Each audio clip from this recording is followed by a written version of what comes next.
En este video voy a hablar de cómo Friedrich Nietzsche cambió totalmente mi perspectiva respecto a diferentes temas, especialmente en el ámbito religioso.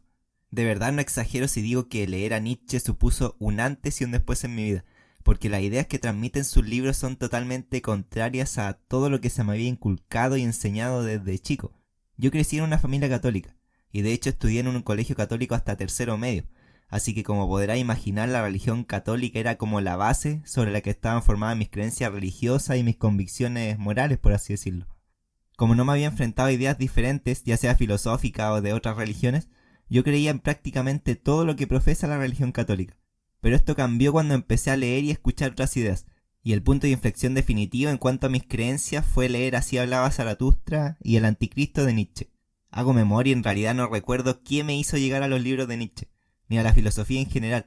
Yo estuve pegado mucho tiempo leyendo libros de desarrollo personal y como temas más empresariales, entonces no sé qué habrá hecho que me acerque a temas tan diferentes a los que estaba acostumbrado. Pero independientemente de lo que haya sido, hoy en día considero que fue una de las cosas más lindas que pudo haberme pasado a nivel intelectual. Acercarme a la filosofía me abrió la mente, me hizo cuestionar mis creencias, me invita constantemente a hacerme preguntas más trascendentes y en general me hace ver la vida como desde una perspectiva más amplia, sin cerrarme tanto a mi visión subjetiva y egocéntrica de las cosas. Lo que voy a hacer en este video es hablar de ciertas frases que se encuentran en el libro Así hablaba Zaratustra, de cómo estas frases confrontaron mis creencias y la forma en la que pensaba. Cabe mencionar que todo lo que diga tiene que ver con mis creencias a día de hoy.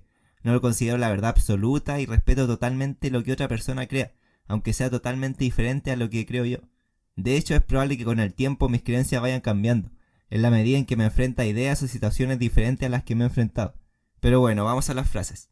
La primera de estas frases dice: no existe ni el diablo ni el infierno. Tu alma estará muerta aún antes que tu cuerpo. Esta frase, a pesar de ser tan corta, confronta directamente dos ideas fundamentales del catolicismo. Primero nos dice que no existe ni el diablo ni el infierno. Yo personalmente de chico creí en la existencia del diablo y del infierno. Muchas veces hubieron personas que utilizaron esta creencia como para meterme miedo y para que actúe de alguna manera. Porque, o sea, pongámonos en el caso de que la existencia del infierno sea real. Imagina que va a pasar toda una eternidad en un lugar como ese, sufriendo en un lugar lleno de fuego. Obviamente que es una idea que aterroriza. Y de hecho a día de hoy considero que el miedo que genera una idea como esta es la razón por la cual tantas personas se adhieren a una religión u otra. Pero si asumimos que el infierno no existe, nos liberamos completamente de ese miedo. A mí me parece lamentable que en la religión muchas veces se utilice el miedo como medio para que actuemos de la forma que se considera correcta. Es una motivación muy negativa, como oscura. No buscamos ser buenas personas por la satisfacción de hacer el bien, sino para evitar un castigo tan grande como sería irnos al infierno en este caso. En la segunda parte de la frase, Nietzsche dice algo que ya no solo va en contra de lo que plantea la religión católica, sino muchas otras religiones o corrientes espirituales. Dice que nuestra alma va a estar muerta antes que nuestro cuerpo. Esto es lo mismo que asumir que el alma no existe al final, que de hecho es lo que Nietzsche plantea en el libro. Yo siempre había creído que tenemos un alma y que esa alma es eterna. O sea que si bien nuestro cuerpo muere en un momento determinado, nuestra alma perduraría. Que seguiríamos en el mundo como una conciencia, no en el plano físico, pero sí en el espiritual. Pero leer esto hizo que me cuestione la existencia de esa alma.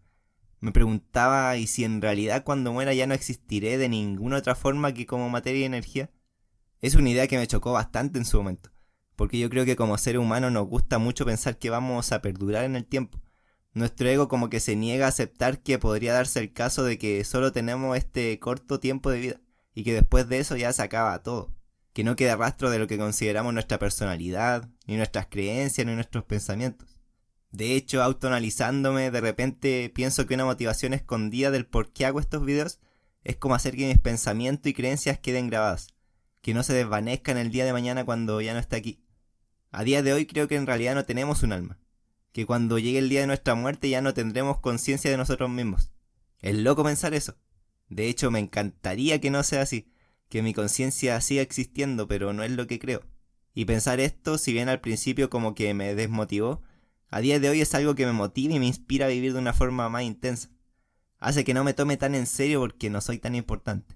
Nadie ni nada es tan importante. Todas las personas que conozco algún día ya no van a estar. Tampoco va a estar lo que esas personas puedan pensar de mí a día de hoy. Qué otra ilusión, porque en realidad a la gran mayoría de las personas no les importa y no están pensando en mí. Entonces asumir que soy efímero en todos los ámbitos es algo que me hace sentir muy libre de hacer con mi vida lo que quiera al final. Esto no significa que no tenga ningún código moral o que haga cualquier cosa, siempre busco hacer lo que considero correcto. Pero ese precisamente es el punto, hacer lo que yo considero correcto y no lo que otras personas me digan que es lo correcto. Luego hay dos frases que confrontan la existencia de Dios, que es lógico que Nietzsche hiciera esto ya que tradicionalmente Dios y el diablo se consideran como polos opuestos, entonces si no existe uno tampoco debería existir el otro. La primera de estas frases dice: «Ay, hermanos, ese Dios creado por mí era producto y demencia humana, como todos los dioses». Y la segunda: «Un cansancio ansioso de conseguir de un solo salto, de un salto mortal, la meta próspera, un pobre cansancio ignorante que ya no quería ni siquiera querer, ha creado todos los dioses y trasmundos». Recuerdo que lo que más me chocaba cuando recién leí estas frases es que Nietzsche no solo niega la existencia de Dios, sino que ridiculiza esta creencia y también a quienes la tienen. Dice que todos los dioses son demencia humana, o sea que prácticamente asocia la creencia en un dios a la estupidez y a la ignorancia. Yo hace rato que no creo en un dios así tal cual como se me enseñó que era Dios desde chico. No creo que haya un ente superior que además de habernos creado nos esté vigilando y monitoreando así en todo momento. No creo que nosotros hayamos sido creados imagen y semejanza de ese Dios como se dice. Tampoco creo que en el día de nuestra muerte nos someteremos a un juicio donde se va a decidir si vamos a ir al cielo o al infierno. Tampoco creo en que haya un Dios con la capacidad de darnos aquello que le pedimos. No creo en nada de esto. Ahora bien, ¿en qué creo entonces? Esto es más difícil de responder, la verdad. Tengo un debate en mi interior donde hay una parte que cree que no existe ningún ente superior ni como una conciencia de carácter universal. Y la otra parte cree que en realidad sí existe una conciencia que está por sobre todas las cosas. O más que estar por sobre todas las cosas, formaría parte de todas las cosas. Es como una visión panteísta la que tengo, de que el universo mismo es Dios. Y este Dios se manifestaría en las leyes universales, en los ciclos que se pueden observar en la naturaleza, en la forma en la que crecen las distintas especies, ya sean animales o vegetales, y así en todas las cosas. Pero esta conciencia superior no sería algo aparte o ajeno a nuestra propia naturaleza, sino que nosotros mismos somos parte de esa conciencia. Todo conforma esa conciencia. Nosotros como seres humanos, los animales, las plantas, las piedras, el agua, las montañas, el aire, absolutamente todo. Probablemente Nietzsche me diría que eso ya sería demencia humana, pero ya no está vivo, así que no puede venir a decirme nada. Es como bien personal esa creencia y puedes estar de acuerdo o no conmigo, pero lo que me gustaría que te quede de esto es que si bien Nietzsche me abrió la mente a nuevas ideas, a confrontar lo que siempre había creído, no es que haya aceptado a ciegas lo que él decía en sus libros. En realidad no deberíamos aceptar nunca a ciegas algo que alguna persona diga, por más que sea una de las personas más extraordinarias que hayan vivido. Debemos escuchar o leer y después sacar nuestras propias conclusiones. Eso da para hablarlo por separado en un video, pero me parece necesario mencionarlo ahora también. Por otra parte, Nietzsche decía que un cansancio ansioso de conseguir de un solo salto la meta próspera ha creado todos los dioses y trasmundos. Yo interpreto acerca de esto que Nietzsche al hablar de la meta próspera se refiere a la idea de trascender, de ser eternos entre comillas, de que nuestra influencia vaya mucho más allá de lo que dura la vida de nuestro cuerpo. Y tal como mencioné anteriormente, siento que esta idea representa como un impulso natural de nosotros como personas. Una de las promesas de la religión es que si obramos bien en esta vida, e incluso si solo tenemos fe en Dios, vamos a poder acceder al reino de los cielos y que vamos a poder estar ahí por toda la eternidad. Es una gran promesa, la verdad. ¿A quién no le gustaría acceder a algo así solo por tener fe en este Dios? Y a eso yo creo que se refiere Nietzsche con su frase, que los seres humanos por medio de la religión hemos buscado simplificar las cosas para poder ser eternos sin necesidad de hacer grandes cosas en esta vida. Sería como querer obtener algo grande a cambio de muy poco, y Nietzsche no se esfuerza por disimular su desprecio por este tipo de actitudes. Y bueno, de la última idea que quiero hablar en este video es de cómo Nietzsche me hizo reflexionar acerca de si lo que siempre había considerado como correcto era en realidad lo correcto o no. Esto ya tiene que ver con los valores y con la moral de cada persona, es decir, de aquello que consideramos como bueno o malo. Aquí hay dos frases que me hicieron pensar bastante respecto a esto. La primera dice: «Yo no doy limosna», repuso Zaratustra. «No soy lo bastante pobre para hacer eso». Tanto a ti como a mí yo creo que siempre se nos ha inculcado ayudar a los demás, o hacer cosas que nosotros creemos que les ayudan a personas que se encuentran en una mala situación. Y muchas veces esa ayuda es en forma de dinero. Le damos dinero para que la persona pueda utilizarlo en algo que le favorezca. Pero pensemos, ¿es siempre beneficioso que le demos dinero a otra persona? Para mí la respuesta evidente sería que no. A veces esa ayuda que según nosotros estábamos haciendo se termina traduciendo en que la persona compre alcohol o financie algún otro vicio. Ojo, no digo que esto sea siempre así, pero sé que sea. El punto es que finalmente el darle dinero a otra persona en forma de limosna no siempre es algo positivo para otra persona. Y entiendo que la forma más común de ayudarse es a dar limosna, porque es la más fácil, la más rápida y la más superficial. He pensado que lo mejor que podríamos hacer por una persona que se encuentra en una situación donde debe recurrir a pedir limosna sería conversando con ella. Incluso podríamos invitarla a comer o algo así. Probablemente siempre haya algo que podamos hacer o decir y que le será de mucha más utilidad que reducir nuestra ayuda a solo darle dinero. Por eso con el tiempo le he encontrado sentido a lo que Nietzsche escribe en su libro, donde Zaratustra dice que no es lo bastante pobre como para dar limosna. Pero inicialmente algo que chocó con lo que tenía preconcebido acerca de la limosna, porque la limosna para mí representaba como un acto de solidaridad. Y siempre se me ha dicho que es bueno ser solidario. Pero ¿de qué forma deberíamos expresar nuestra solidaridad? Eso ya es algo personal que cada uno tiene que decidir. La otra frase dice así: la guerra y la valentía han hecho más cosas grandes que el amor al prójimo. No vuestra compasión, sino nuestra valentía ha salvado hasta ahora a los que se hallaban en peligro.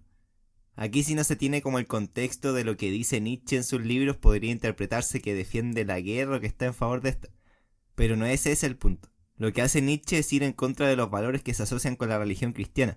Específicamente en esta frase se muestra contrario a los valores de la compasión y del amor al prójimo. Nietzsche da a entender que los valores como la compasión y el amor al prójimo se asocian con la debilidad. Yo siempre había asociado estas cosas con ser buenas personas. De hecho, hoy en día todavía considero que es así. Pero enfrentarme a esta idea igual como que le dio ciertos matices a mi perspectiva.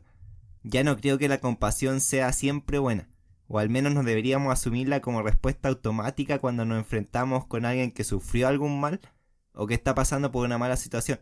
Esto no significa que no vayamos a tratar de ayudar de la forma que estimemos conveniente, pero deberíamos siempre darle una segunda mirada a las cosas. Tal vez la persona tiene gran parte de responsabilidad en lo que le está pasando, y no es tan víctima como parece.